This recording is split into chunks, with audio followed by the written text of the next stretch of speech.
نکاح سے پہلے کس حد تک اختلاط کی اجازت ہوگی؟ بھائی جان صرف اتنی اجازت ہے کہ لڑکی کو ایک نظر دیکھ لیں، ٹھیک ہے، اور بالکل ہی اگر اجنبی ہے، بالکل ہی اجنبی ہے تو ایک دفعہ اس سے کال پہ بات بھی کرنے کی گنجائش معلوم ہوتی ہے کہ اس سے آپ فون پہ بات کر کے اس کو اپنی ترجیحات بتا دیں کہ بھائی میں اس طرح کا آدمی ہوں، آپ اس طرح میرے ساتھ گزارا کر سکتی ہیں۔ مثال کے طور پر اگر آپ دیندار ہیں تو آپ بتا دیں بھائی پردہ نماز پہ کوئی کمپرومائز نہیں ہوگا، تو یہ دو چار موٹی موٹی چیزیں پوچھ لی جائیں، اس سے زیادہ کسی کو پرکھنے کی آپ کو اجازت نہیں ہے، یہ شرعی حدود سے تجاوز ہے۔ یہ جو عقل پرست لوگ ہوتے ہیں نا جو مذہب کو نہیں مانتے، یہ اسی دلیل کو دے کر کہ لڑکا لڑکی پہلے ایک دوسرے کو سمجھیں تو اس سے پھر ڈیٹیں مارنا شروع کرتے ہیں، یہ پھر سمجھتے سمجھتے 10-15 سال گزر جاتے ہیں اور شادی ہوتے ہی ایک ہفتے میں طلاق ہو جاتی ہے۔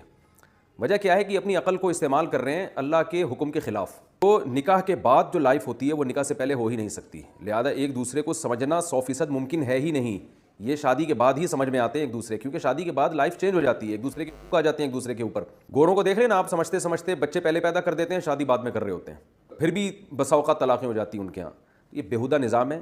اللہ نے مرد کے لیے عورت تک پہنچنے کا ایک ہی راستہ رکھا ہے، وہ ہے نکاح۔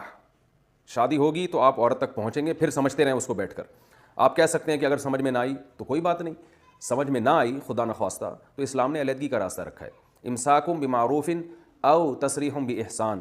کہ عمدہ طریقے سے رکھو یا عمدہ طریقے سے رخصت کر دو۔ نکاح سے پہلے سمجھنا ممکن نہیں ہے، موٹی دو چار چیزیں تو موٹی موٹی سمجھی جا سکتی ہیں، شکل و صورت دیکھی جا سکتی ہے، بہت اتنا دیکھا جا سکتا ہے کہ بھئی یہ پردے نماز کی پابند ہے یا نہیں ہے، یہ جو آپ کی ترجیحات ہیں دو چار چیزیں بس، اس سے زیادہ پاسبل نہیں ہے۔ اگر آپ اس سے زیادہ فری ہونے کی کوشش کرتے ہیں جو کہ ہمارے لبرلز لوگ کر رہے ہیں تو اس کے بڑے بھیانک نتائج نکلیں گے۔ بسا اوقات ایسا ہوتا ہے اس کے نقصانات کہ مرد کا بہت جلدی دل عورت سے بھر جاتا ہے، وہ سمجھنے میں بہت قریب جا چکا ہوتا ہے، شہوت اللہ نے دونوں میں رکھی ہے، ڈیٹیں مارنے کے چکر میں ان میں زنا بھی ہوتا ہے، بسا اوقات ایک دوسرے سے ناجائز تعلقات بھی ہوتے ہیں، اور پھر ایک دوسرے سے بدگمانیاں بھی پیدا ہو جاتی ہیں، اور رشتے ویسے ہی اکثر ٹوٹ جاتے ہیں اس سے۔ اور لڑکیاں ترستی ہیں بیچاری، مرد جو ہے نا کیا کرتا ہے کہ جیسے قربانی کا جانور آپ لینے کے لیے جاتے ہیں نا منڈی میں، تو درجنوں بکرے دیکھنے کے بعد آپ ایک بکرے پہ ہاتھ رکھتے ہیں کہ یہ مجھے سمجھ میں آ رہا ہے، تو مرد بھی کھیلتا ہے عورتوں سے، درجنوں سینکڑوں لڑکیوں سے دوستیاں کرتا رہے گا، مزے اڑاتا رہے گا، کچھ نہ کچھ تو اتنی تو فون پہ گپ میں تو لگانے کے مزے اڑائے گئی نا وہ، اور 100-150 کو چیک کرنے کے بعد جو ہے نا اس کے بعد جا کے کسی ایک پر اس کا دل آتا ہے، اور پھر اس میں بھی پھر دل بھر جاتا ہے، کیونکہ اتنی لڑکیاں چیکنگ کے دوران اس نے دیکھ چکا ہوتا ہے کہ اب اس کو اپنی والی اچھی نہیں لگتی،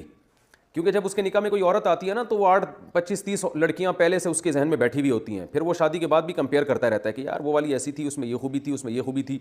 تو اسلام نے ان بیہودگیوں کے دروازے بند کر دیے ہیں۔ اسلام کہتا ہے آپ کی زندگی میں کوئی عورت آئے گی تو وہ یا تو مکمل آئے گی یا مکمل آپ کی زندگی سے خارج ہوگی، درمیانی راستہ اسلام نے رکھا ہی نہیں ہے۔